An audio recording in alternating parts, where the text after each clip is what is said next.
Selamat datang di channel Alur Donghua.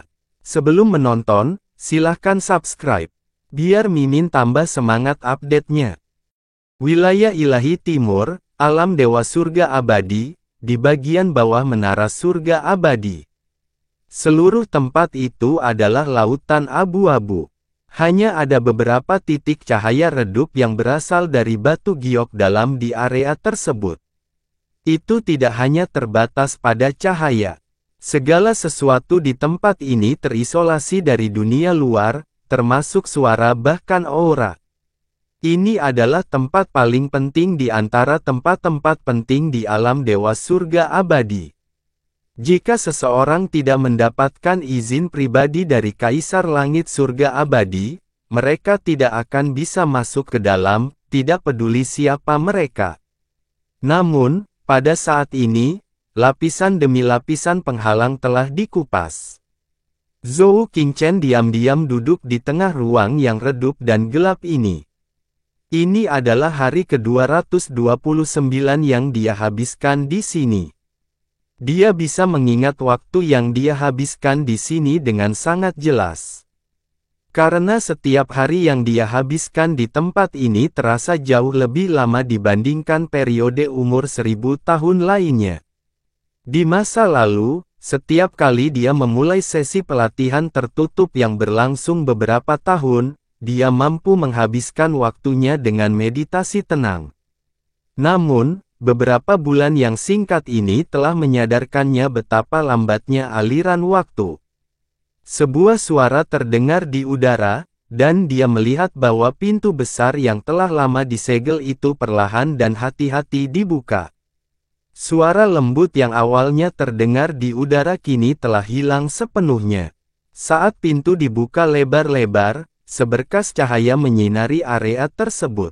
Cahayanya tidak terlalu terang, namun menyebabkan Zhou Qingchen tanpa sadar mengangkat tangannya dan melindungi wajahnya. Setelah sekian lama terkurung di tempat gelap ini, dia jelas merindukan cahaya. Namun sinar samar itu tampak begitu mencolok baginya. Sebab, saat ini dia sudah menjadi iblis. Ayah kerajaan. Zhou Qingchen berdiri dan membungkuk formal. Zhou Suzi perlahan masuk ke dalam. Hanya dalam kurun waktu beberapa bulan, dia tampak menua lagi.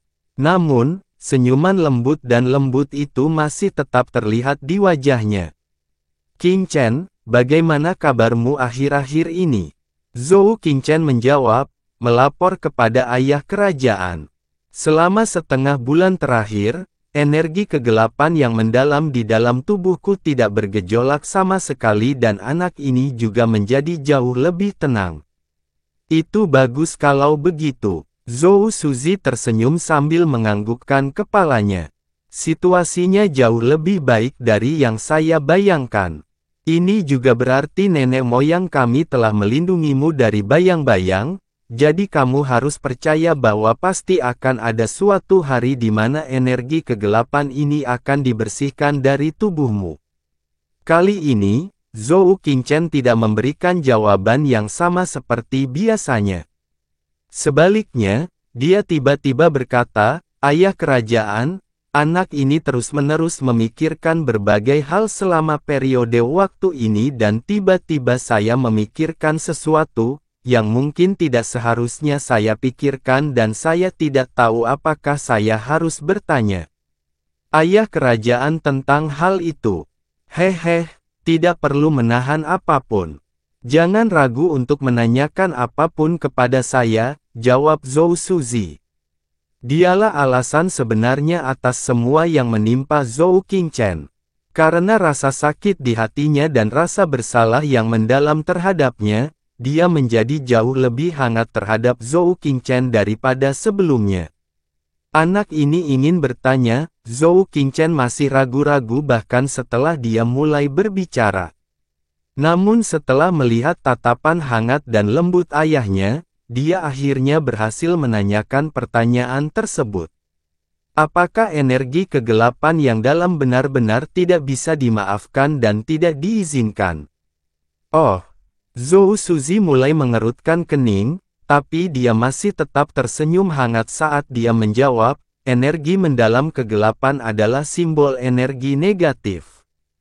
Jika energi kegelapan yang mendalam menghilang dari dunia ini, itu juga berarti tidak akan ada lagi kekuatan berdosa yang ada di dunia ini.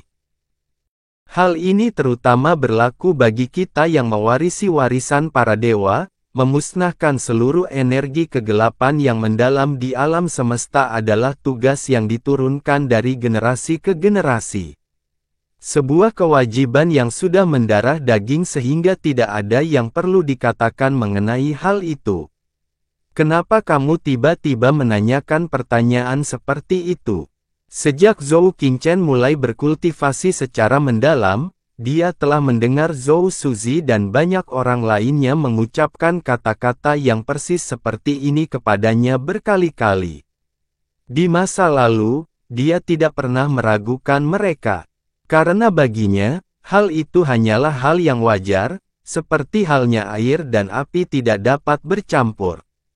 Saat dia menatap mata ayahnya, dia akhirnya mengungkapkan keraguan sebenarnya yang telah terbentuk di hatinya.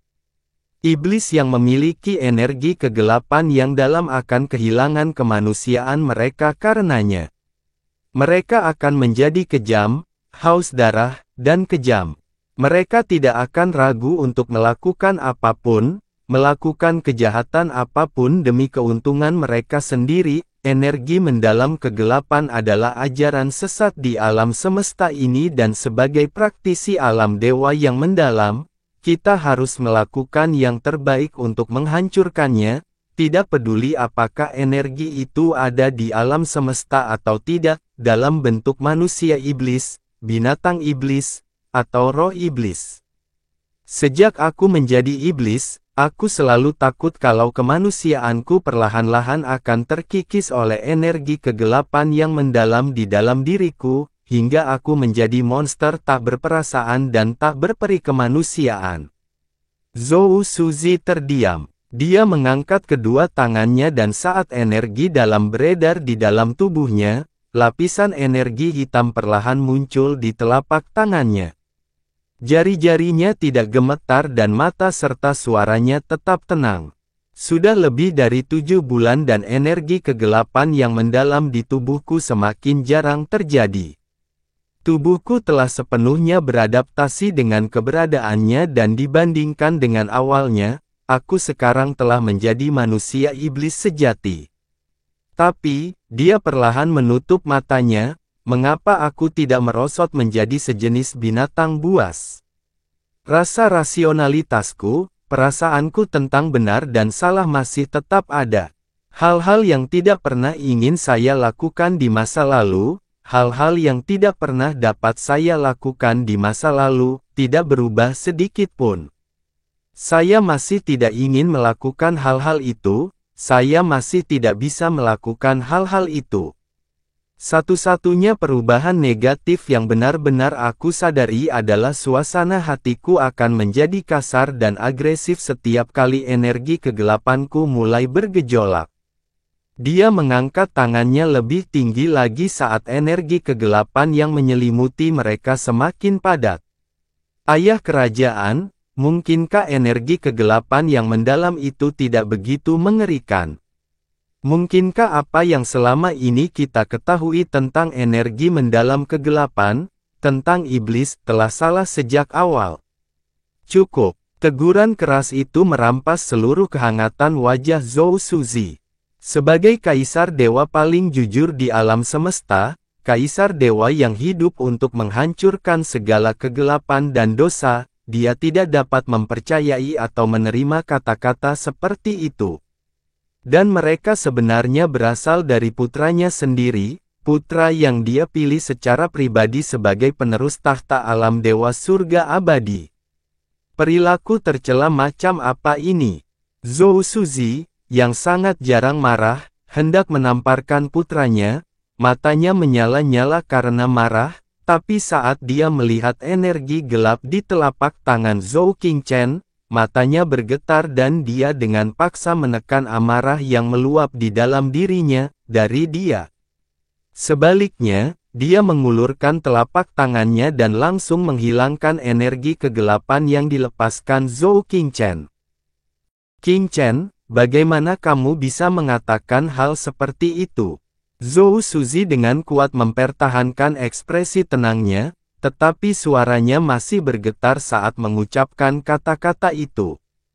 Energi kegelapan adalah ajaran sesat yang seharusnya tidak ada di dunia ini. Hal ini pernah terjadi. Itu adalah ajaran nenek moyang kita. Jalan surga. Saat Zhou Suzi menegurnya, Zhou Qingchen yang biasanya penuh hormat dan patuh tiba-tiba mundur satu langkah. Ketika dia mulai berbicara lagi, suaranya menjadi jauh lebih suram. Jika kegelapan benar-benar merupakan dosa yang tidak dapat ditoleransi, lalu mengapa Kaisar Iblis Pemalu Surga mengorbankan dirinya dan seluruh sanak saudaranya untuk menyelamatkan dunia? Mengapa Dewa Bintang Pembantaian Surgawi, orang yang mengendalikan roda kesengsaraan bayi jahat, mengekspos dirinya pada kemungkinan terjebak dan dimusnahkan dengan muncul di dinding kekacauan primal? Mengapa dia membantu menyegelnya? Mengapa Yun Ce, yang jelas-jelas memiliki energi kegelapan yang dalam, menghadapi Kaisar Iblis Pemalu Surga sendirian untuk menyelamatkan dunia ini? Diam. Hah! Lengan panjang jubahnya terbang di udara saat dia menamparkan Zhou Qingchen begitu keras hingga membuatnya terbang. Rambut dan janggut Zhou Suzi berdiri tegak saat seluruh tubuhnya bergetar. Qingchen, apakah kamu tahu apa yang kamu katakan? Kamu sudah gila. Energi kegelapan yang dalam sudah mulai melahap akal sehatmu, mengikis sifat alamimu. Bangun.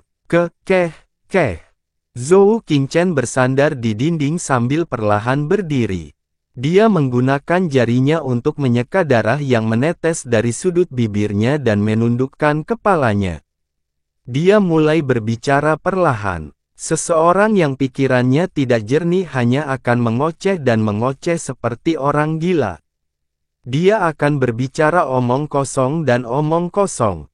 Namun, apa yang baru saja dijelaskan oleh anak ini adalah hal-hal yang telah disaksikan dan dialami secara pribadi oleh ayah dan saya secara pribadi. Kupikir aku sudah menyuruhmu diam. Bang! Seluruh darah Zhou Suzi mengalir ke kepalanya saat batu giok dalam di bawah kakinya meledak menjadi bubuk halus dan terbang kemana-mana. Rambut panjang Zhou Qingchen berantakan dan napasnya terasa berat dan berat. Dia perlahan berlutut di tanah, kepalanya tertunduk dalam. Anak ini telah berbicara dengan gegabah dan menyinggung perasaanmu dengan kata-katanya, aku memohon pengampunan dari ayahanda. Namun, bagi Zhou Qingchen, 229 hari terakhir ini, hari-hari tergelap dalam hidupnya, juga menjadi periode di mana pikirannya paling jernih. Hanya setelah ada kegelapan di dalam dirinya barulah dia benar-benar memahaminya. Mungkin, ini benar-benar aspek paling kejam dari tindakan balas dendam pertama Yun Ce terhadap surga abadi. Dia tidak hanya menghancurkan tubuh penerus mereka, tapi juga melenyapkan keyakinan dan keyakinannya yang telah lama dianutnya. Darah perlahan menetes dari sudut bibir Zhou Qingchen, dan setiap tetes yang jatuh ke tanah menusuk jantung Zhou Suzi. Semua kemarahannya segera berubah menjadi rasa sakit yang menusuk. Dia menghela nafas panjang dan perlahan melangkah maju. Saat dia mengetukkan jarinya ke udara, cahaya redup bersinar dan tanda merah di wajah Zhou Qingchen mulai memudar. Qingchen, dia perlahan berkata, jangan khawatir, saya sudah menemukan cara untuk membantumu pulih. Apapun yang terjadi, berapapun harga yang harus kubayar, aku pasti akan menyelesaikannya. Ini adalah sesuatu yang aku, ayahmu, bersumpah kepadamu, putraku yang paling penting. Anak ini, percaya pada ayah, jawab Zhou Qingchen lembut. Namun, kepalanya masih tertunduk di bawah rambutnya yang acak-acakan dan dia tidak mengangkatnya untuk melihatnya. Zhou Suzi berbalik dan meninggalkan ruangan. Langkah kakinya tidak mengeluarkan satu suara pun, tapi dia merasa seolah-olah itu seberat gunung. Saat dia berjalan melewati lapisan penghalang, Zhou Suzi tidak meninggalkan menara surga abadi. Sebaliknya, dia pergi ke lantai paling bawah menara, tempat paling rahasia di alam dewa surga abadi. Disitulah letak mutiara surga abadi. Hanya saja langkah kakinya tidak menentu. Kadang-kadang, mereka berat dan lamban, dan di lain waktu, mereka ringan dan cepat.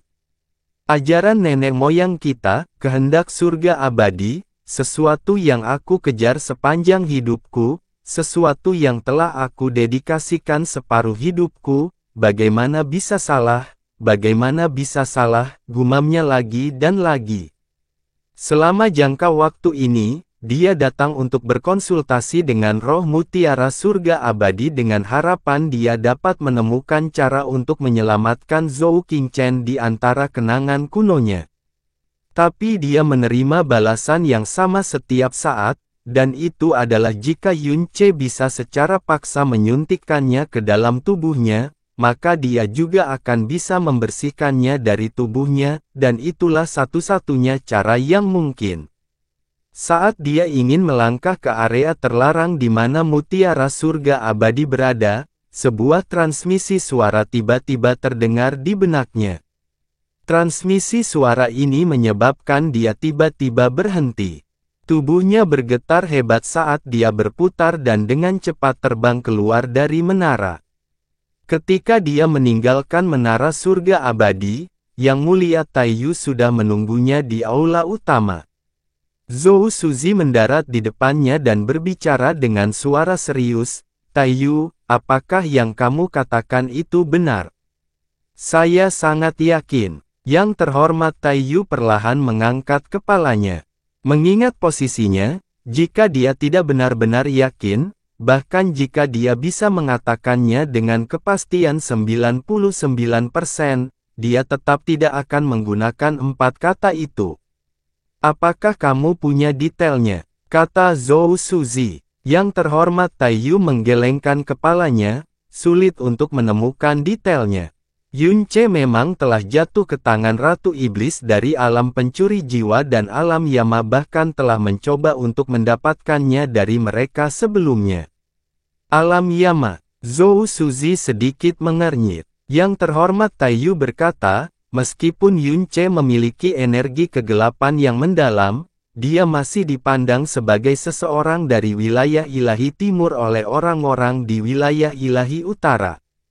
Karena dendam dan permusuhan kuno yang ada di antara kedua alam, mereka secara alami akan memandangnya sebagai bid'ah yang harus dibasmi begitu mereka menemukan identitasnya. Mungkin juga kerajaan di wilayah ilahi utara telah mendengar tentang warisan dewa jahat dan mutiara racun langit. Yun Ce pasti tidak akan bersenang-senang di wilayah ilahi utara setelah identitasnya terungkap. Alasan dia muncul di God Realm of Absolute Beginning mungkin karena identitasnya telah terungkap. Dia melarikan diri ke alam dewa mutlak untuk bersembunyi dari orang-orang yang mencoba memburunya, tetapi setelah dia melukai Qingchen dan mengungkap keberadaannya, dia terpaksa melarikan diri kembali ke wilayah ilahi utara sekali lagi.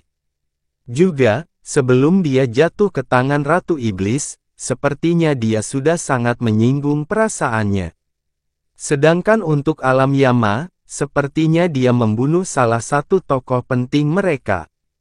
Mengingat keadaan yang ada, sepertinya Yun Ce masih dikelilingi oleh musuh, meskipun dia sudah tumbuh sangat kuat. Tidak ada yang akan terkejut dengan berita ini jika mendengarnya. Tidak peduli apakah itu karena identitas Yun Ce atau rahasia yang dimilikinya. Zhou Suzi berpikir sejenak sebelum berkata, kira-kira kapan ini terjadi? Seharusnya sekitar sebulan yang lalu, jawab Yang Mulia Taiyu. Setelah itu, dia mengerutkan kening dan berkata, Ratu Iblis jelas-jelas membuat perjanjian dengan kita pada awalnya.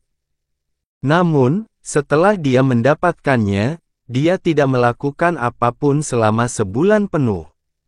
Mungkin saja dia tidak berniat menggunakan Yunce untuk menengahi kesepakatan setelah dia menangkapnya.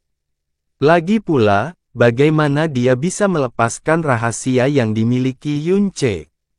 Tidak, jawab Zhou Suzi sambil menggelengkan kepalanya perlahan. Sebuah rahasia, pada akhirnya, tetaplah rahasia. Itu tidak bisa dilihat atau dirasakan. Namun, tawar-menawar yang saya berikan adalah sesuatu yang tidak bisa dia tolak. Terlebih lagi, satu-satunya syaratku adalah dia memaksa Yunce untuk mengusir kegelapan di tubuh Zhou Qingchen dan aku bersumpah bahwa aku tidak akan tiba-tiba mencoba membunuhnya atau membawanya kembali ke wilayah ilahi timur, jadi dia bahkan punya lebih sedikit alasan untuk menolak. Dia pasti yakin aku akan menerima berita ini cepat atau lambat. Dia menungguku untuk menghubunginya terlebih dahulu. Yang terhormat Taiyu menghela nafas pelan. Dia tahu bahwa bahkan jika Zhou Suzi benar-benar dikecewakan, dia pasti akan tetap menuruti tuntutannya. Ratu para iblis itu licik dan rakus. Semakin aku cemas, semakin tinggi harga yang dia minta, namun, Qingchen tidak bisa menunggu. Kegelapan sudah mulai menggerogoti pikirannya.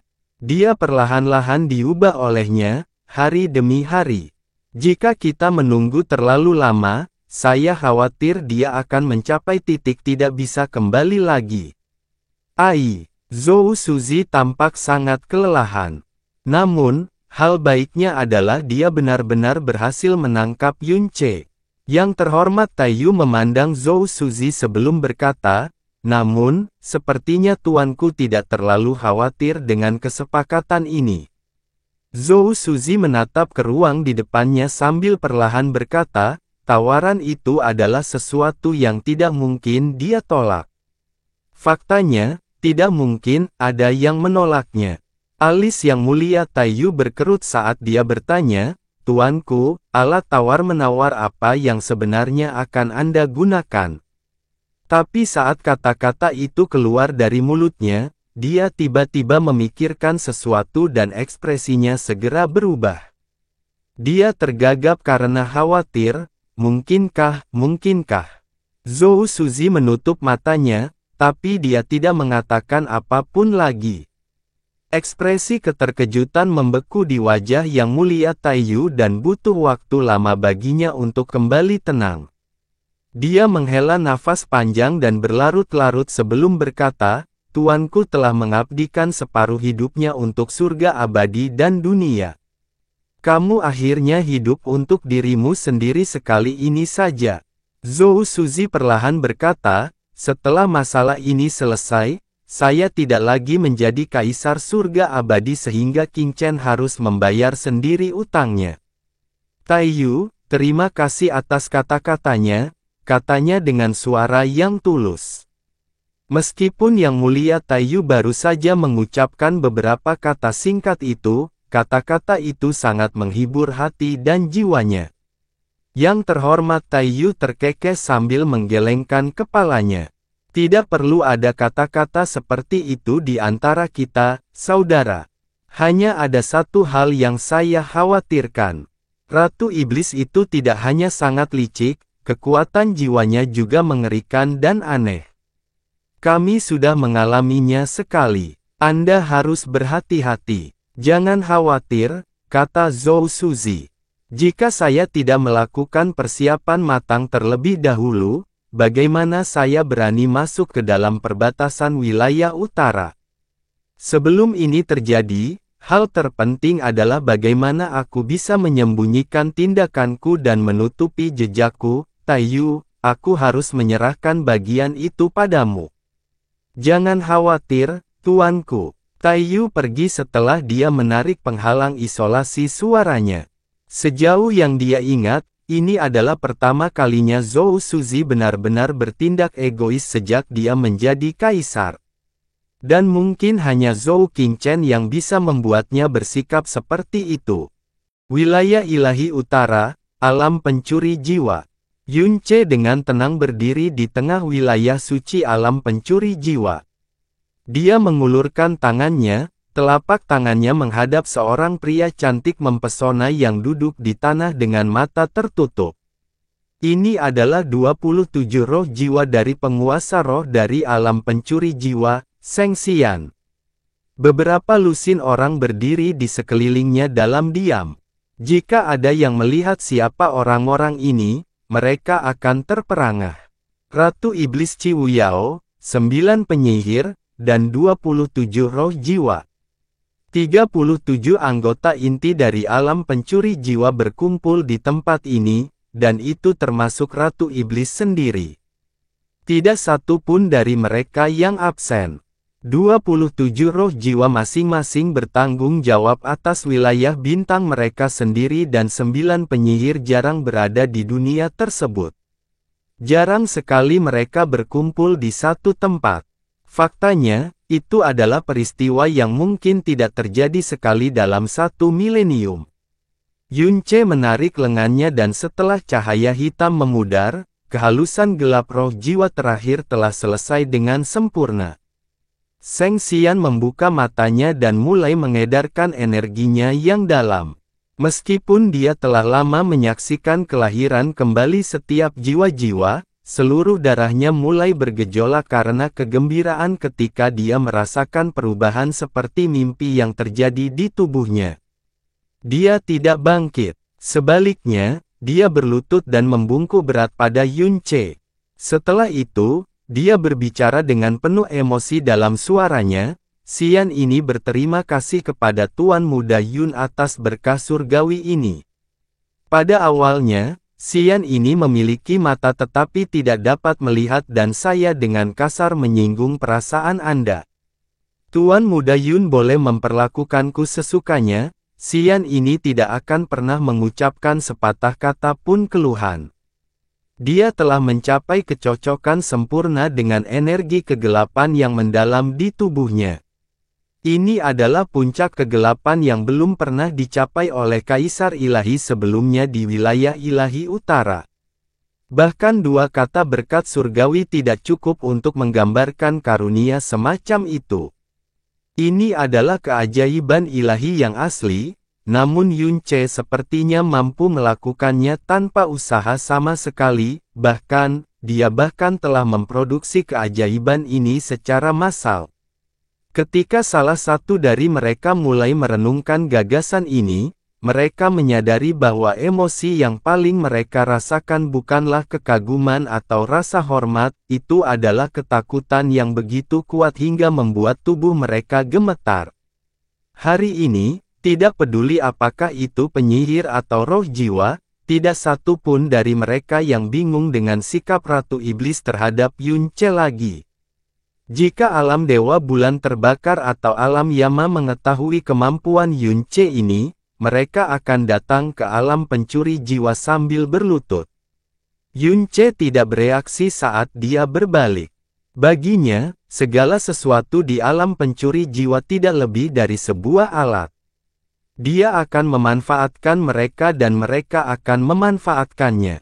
Sesederhana itu dan dia sama sekali tidak merasakan apapun terhadap mereka. Semua upaya yang dia lakukan hari ini adalah untuk keuntungannya sendiri di masa depan. Faktanya, dia berharap mendapatkan imbalan yang bernilai beberapa kali lipat dari usaha yang dia lakukan. Sekarang, setiap 9 penyihir dan 27 roh jiwa telah menjalani pemurnian ini dan telah mencapai kelahiran kembali dalam kegelapan. Dengan kata lain, baru sekarang mereka semua telah menjadi iblis kegelapan sejati. 3.600 petugas jiwa berikutnya, kata Yunce dengan suara bosan. Seolah-olah dia sedang membicarakan urusan sederhana sehari-hari. Tapi kata-kata itu sangat mengejutkan sehingga setiap satu dari 27 jiwa roh hampir jatuh berlutut. Bahkan bagi roh jiwa dari alam pencuri jiwa yang memiliki kekuatan guru ilahi, mendapatkan berkah semacam ini adalah sesuatu yang hanya bisa mereka impikan. Tapi, kalau dipikir-pikir, dia sebenarnya ingin memberikan hadiah ini pada semua penjaga jiwa. Ini gila, kan? Monster macam apa pria bernama Yunce ini? Apakah dia reinkarnasi dari salah satu dewa iblis purba? Qi Wuyao berkata, semua penjaga jiwa sudah mulai berkumpul. Anda bisa mulai besok. Tuan, Qing Ying tiba-tiba berkata, bagaimanapun, ada 3.600 penjaga jiwa. Kalau mereka semua berkumpul di satu tempat, kemungkinan tindakan kita akan cepat terbongkar. Bukankah lebih baik jika kita diekspos? Kata Qi Wuyao dengan senyum tipis di wajahnya. Qing Ying tidak dapat memahami kata-kata Ratu Iblis dan ekspresi bingung terlihat di wajahnya. Namun, Qi Wuyao melanjutkan dengan nada suaranya yang berubah sekali lagi, sebelum kita menyelesaikan masalah itu, lebih baik kita menyembunyikannya untuk sementara waktu. Hanya untuk mencegah komplikasi yang tidak perlu. Sebelum kita bertemu Kaisar Surga Abadi, semua penjaga jiwa harus dikurung di wilayah suci sehingga kamu tidak perlu khawatir tentang hal itu. Dia mengatakan kata-kata itu terutama untuk kepentingan Yunce dan Qianye Yinger, tetapi pada saat yang sama, dia juga memberikan peringatan kepada 27 roh jiwa, orang-orang yang memimpin penjaga jiwa. Ratu Iblis, mohon jangan khawatir, jawab Sheng Xian dengan serius. Tanpa perintah Ratu Iblis, jika setengah kata pun terucap di luar, aku, Sheng Xian, akan bunuh diri untuk menebus kejahatanku. Bagus sekali, kata Qi Wuyao. Mulai besok dan seterusnya, kirim 100 orang ke sini setiap hari. Kami akan menyelesaikan kelahiran kembali semua penjaga jiwa dalam waktu 1 bulan. Mengirim orang adalah masalah kecil, tapi aku yakin kalian semua menyadari makna di balik tindakan ini. Masalah ini lebih penting daripada nasib alam pencuri jiwa kita. Nada suara Qi Wuyao tidak berat sama sekali, tapi itu mengirimkan getaran hebat ke dalam hati semua roh jiwa. Bahkan setelah mereka pergi, aliran emosi masih mengalir di hati mereka seperti gelombang pasang. Setelah ke-27 roh jiwa menerima perintah mereka dan pergi, Yeli melangkah maju dan berkata, Guru, kami para saudari dan roh jiwa lainnya telah mencapai kesesuaian sempurna dengan kegelapan. Hanya guru yang tersisa. Saat Yeli selesai berbicara, suara dingin dan apatis terdengar di udara. Dia tidak membutuhkannya. Yeli tercengang dengan wahyu itu dan para penyihir lainnya juga terkejut. Qianye Yinger tiba-tiba melirik ke samping, alisnya yang anggun sedikit menyatu. Senyum kecil terlihat di wajah Qi Wuyao, tapi dia mengabaikan reaksi mereka dan berkata, Yunce, 3 tahun yang telah kamu tetapkan adalah jangka waktu yang terlalu singkat untuk anak-anak tercinta ratu ini. Mereka tidak akan bisa tumbuh banyak dalam jangka waktu ini. Namun, ratu ini yakin kamu pasti punya cara untuk mempercepat pertumbuhan mereka, kan? Alisnya melengkung jahat saat dia menatap Yunce dengan pandangan yang sangat mesra dan menggoda. Tentu saja ada. Orang yang menjawab bukanlah Yunce, melainkan Qianye Yinger. Matanya menyipit saat dia berkata, apakah kamu ingin mendengarnya? Semua penyihir mengalihkan pandangan mereka ke arah Qianye Yinger sebagai antisipasi. Karena semua hal yang mereka anggap mustahil telah diwujudkan oleh Yunce, mereka kini percaya bahwa dia bisa membuat segalanya menjadi kenyataan.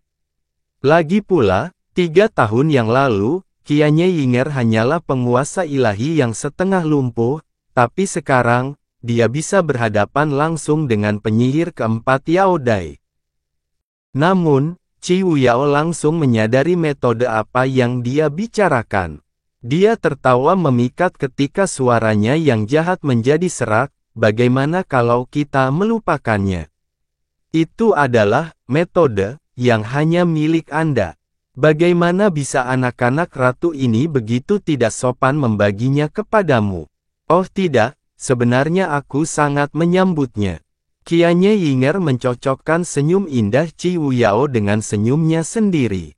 Akan lebih baik jika kesembilannya melakukannya bersama-sama, jadi aku bisa melihat dengan baik keindahan sebenarnya dari 9 penyihir dari alam pencuri jiwa.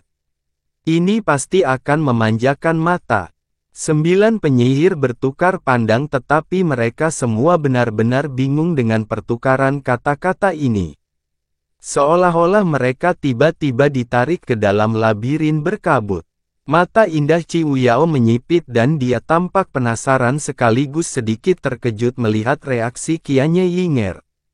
Namun, dia sepertinya menyadari sesuatu setelah itu ketika bibirnya melengkung membentuk lengkungan yang mempesona dan menggoda. Oh, jadi begitu. Lucu, sungguh lucu. Seorang dewi yang sayapnya telah dipotong. Bagaimana dia bisa mentolerir melihat orang lain berparade dengan sayap mereka yang indah dan tak terputus? Apa yang guru bicarakan? Yu Wu dengan hati-hati mengirimkan transmisi suara. Aku tidak tahu. Chanyi menggelengkan kepalanya. Mungkin, tentang fakta bahwa kekuatan mendalam Yun Qianying telah lumpuh sebelumnya. Jadi guru pasti sedang mendorong bayangan gelap yang ditinggalkan peristiwa ini di hatinya. Ah! Yu Wu menjadi semakin bingung. Hati Qianye Yinger tiba-tiba menegang saat dia mengatupkan gigi putihnya dengan ringan. Dia tidak mengatakan apa-apa, tapi tatapan yang dia arahkan pada Qi Wuyao sekarang membawa rasa dingin yang berbahaya. Suruh ke-9 orang itu mengikutiku, kata Yun Ce tiba-tiba. Duel diam Qi Wuyao dan Qianye Yinger disela dengan paksa oleh kata-kata itu.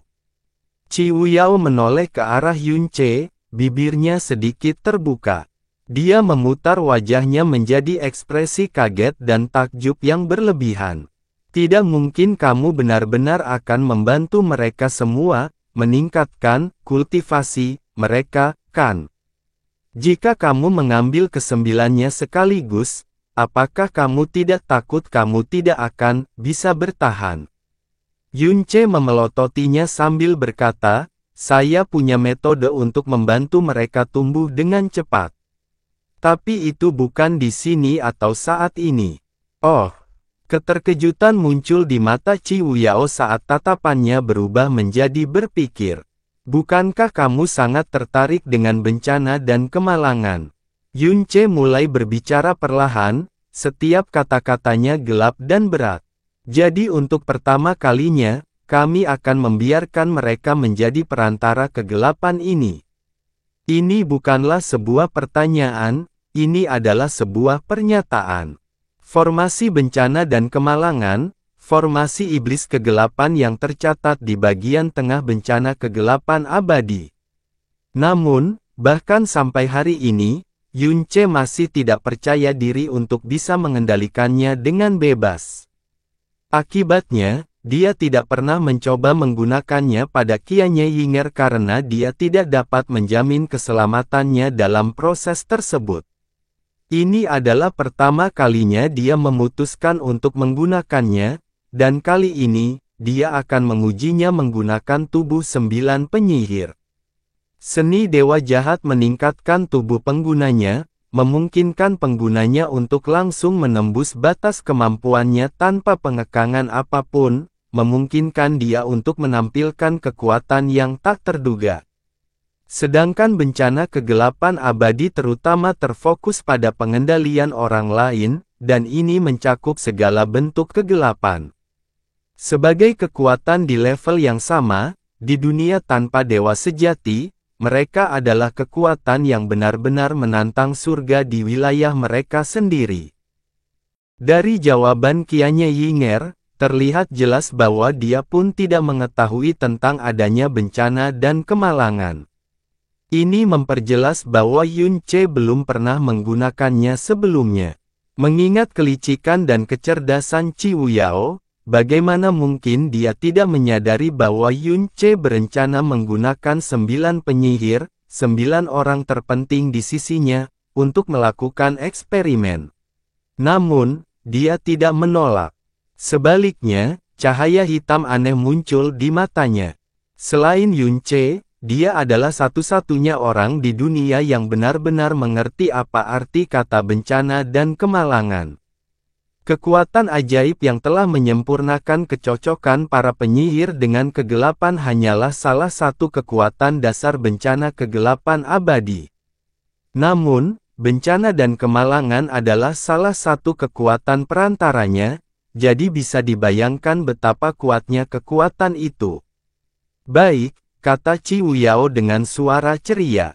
Karena kamu sudah menunjukkan ketertarikan seperti itu, bagaimana ratu ini bisa tega menolakmu? Dia berbalik ke arah 9 penyihirnya dan berkata, mulai hari ini dan seterusnya, kata-kata Yunce sama dengan kata-kata ratu ini. Kalian semua harus mematuhinya seperti kalian mematuhiku.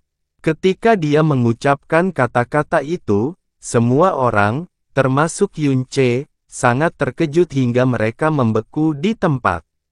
Meskipun dia baru saja mengucapkan kalimat pendek dan sederhana itu, dia tidak diragukan lagi telah menyerahkan kendali seluruh alam pencuri jiwa kepada Yunce. Memahami seseorang adalah hal yang sangat sulit untuk dilakukan, dan mempercayai seseorang adalah sesuatu yang lebih sulit dari itu. Baik Yunce, yang hidupnya telah dirusak oleh Kaisar Dewa Langit Abadi, dan Qianye Yinger, yang telah ditinggalkan oleh Kaisar Dewa Langit Brahma, sangat menyadari hal ini. Adapun Qi Wuyao yang tak terduga dan penuh teka-teki, dia selalu waspada saat berurusan dengan orang lain. Dia adalah orang terakhir yang mereka harapkan untuk mengambil keputusan yang begitu berani hingga hampir terlihat gila. Oh, apakah Anda punya pertanyaan? Qi Wuyao bertanya dengan senyum tipis di wajahnya. Tidak, kami akan mematuhi perintah guru. Jie Xin dan Jie Ling yang pertama berbicara. Tapi, apa sebenarnya bencana dan kemalangan ini? Ye Li bertanya, ekspresinya serius dan serius. Kamu akan segera mengetahuinya, kata Qi Wuyao dengan senyuman misterius di wajahnya. Hari di mana kamu dapat dengan bebas mengendalikan kekuatan itu juga merupakan hari, di mana kita akan dapat menginjakkan kaki di alam bulan terbakar dan alam Yama. Kata-kata Qi Wuyao langsung menghilangkan semua keraguan dan pikiran aneh di hati para penyihir, hanya menyisakan tekad yang teguh. Waktu mengalir dengan cepat dan 100 hari berlalu dalam sekejap mata. Tidak ada yang mengetahui bagaimana negosiasi antara Qi Wuyao dan Zhou Suzi berlangsung, namun pada akhirnya, tanggal yang ditetapkan adalah tanggal yang awalnya dipilih Qi Wuyao, yaitu hari 100 hari kemudian.